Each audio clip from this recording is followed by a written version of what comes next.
20 November रोजी जे आपलं भडगाव पाचोरा विधानसभा मतदारसंघामध्ये जे मतदान प्रक्रिया होणार आहे सकाळी 7 ते सायंकाळी 6 या वेळेमध्ये, त्यामध्ये पूर्णपणे जी प्रशासनाच्या वतीने तयारी आहे ती अत्यंत चोख पद्धतीने झालेली आहे। आपल्याकडे 355 मतदान केंद्र आहेत। 355 मतदान केंद्रांवरती जाण्यासाठी ज्या आपल्या पोलिंग पार्टीज आहेत त्या उद्या सकाळी 9 ते दुपारी 2 वाजेपर्यंत सर्व मतदान केंद्रांवरती पोहोचणार आहे। त्यांच्यासाठी 113 प्रकारचे रूट्स आहेत, त्यामध्ये 39 बसेस आहेत आणि 74 क्रुझर या सगळ्या वाहनांच्या माध्यमाद्वारे सर्व मतदान पथक या आपापल्या मतदान केंद्रावरती पोहोचणार आहे। आपले जे मतदान केंद्र आहेत जवळपास 355 मतदान केंद्र 217 लोकेशन्सला आहेत, त्यापैकी 196 लोकेशन्सला आपण CCTVची व्यवस्था केलेली आहे। त्याचे लाईव्ह वेबकास्टिंग ब्रॉडकास्टिंग हे RO ऑफिस, DO ऑफिस आणि आयोग इथपर्यंत होणार आहे आणि 21 ठिकाणी आपण मायक्रो ऑब्झर्व्हरची नेमणूक केलेली आहे। त्यामुळे सर्व 100% जे मतदान केंद्र आहेत ते आपल्या पूर्णपणे निगराणीखाली असणार आहे। आपले जे पोस्टल बॅलेट आहे साधारणतः 5050च्या जवळपास आपले पोस्टल बॅलेट होते, इलेक्ट्रॉनिकली ट्रान्समिटेड 1988 आणि इतर जवळपास 3000च्या जवळपास।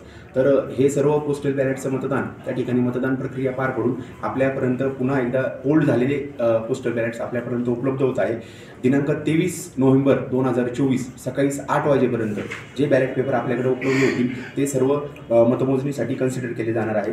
आपण 15 ऑक्टोबरपासून तर आतापर्यंत जो आचारसंहितेचा कालावधी होता, तर या आचारसंहितेच्या कालावधीमध्ये सर्वसाधारणपणे आपल्याकडे जे आचारसंहिते भंगासंदर्भात तक्रारी येत होत्या तर त्या अनुषंगाने 47 तक्रारी ह्या C-विजिल ॲप्लिकेशनवरच्या होत्या। तर 100 मिनिटाच्या आत आपल्याला ते सर्व तक्रारी निकाली काढायच्या होत्या। त्या सर्व तक्रारी ह्या आपण 47 निकाली काढलेल्या आहेत। साधारणतः 4 तक्रारी अशा लेखी स्वरूपात आलेल्या होत्या, तर त्या कर्मचाऱ्यांच्या संदर्भात असल्यामुळे संबंधित जे विभाग आहे डिपार्टमेंट आहे त्यांच्याकडे आपण त्या फॉरवर्ड केलेल्या आहे आणि त्यांचा अनुपालन अहवाल आपण लवकरात लवकर घेणार आहोत। त्या व्यतिरिक्त हेलिपॅड संदर्भात आपल्याकडे 4 हेलिपॅड आतापर्यंत हेलिकॉप्टरद्वारे आपल्या या ठिकाणी त्यांचं हे झालेलं होतं, लँडिंग झालेलं होतं। तर त्यांची देखील आपण जी आयोगाच्या निर्देशानुसार चौकशी आहे, तपासणी आहे ती आपण केलेली आहे।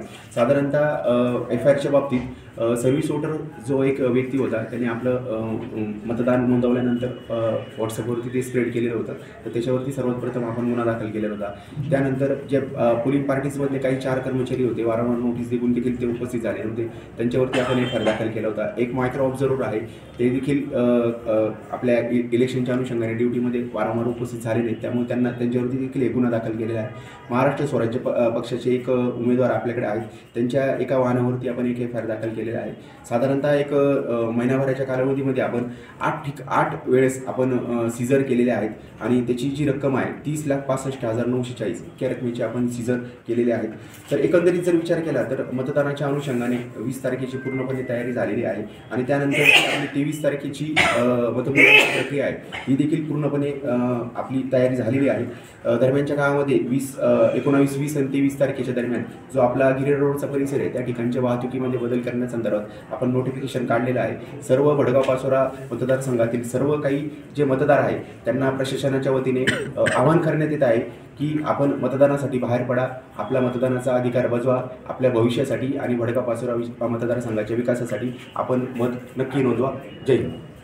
मी मतदान केलेलं आहे, सर्व नागरिकांनी आपण मतदानाला जावं, भयमुक्त वातावरणामध्ये मतदान प्रक्रिया सर्व पार पडेल याकरता पाचोरा भडगाव विधानसभा मतदारसंघामध्ये जे 3 पोलीस स्टेशन येतात त्या 3 पोलीस स्टेशन हद्दीमध्ये 20 तारखेला जे मतदान होणार आहे त्या ती मतदान प्रक्रिया सुरळीत व्हावी याकरता माझ्यासह 16 अधिकारी, 386 कर्मचारी आणि 281 होमगार्ड्स यांची मतदारसंघावर नियुक्ती करण्यात आलेली आहे। SRP आणि CRPF यांचे मिळून जवळपास 20 आणि 24 हाफ सेक्शन्स आपण त्या ठिकाणी लावलेले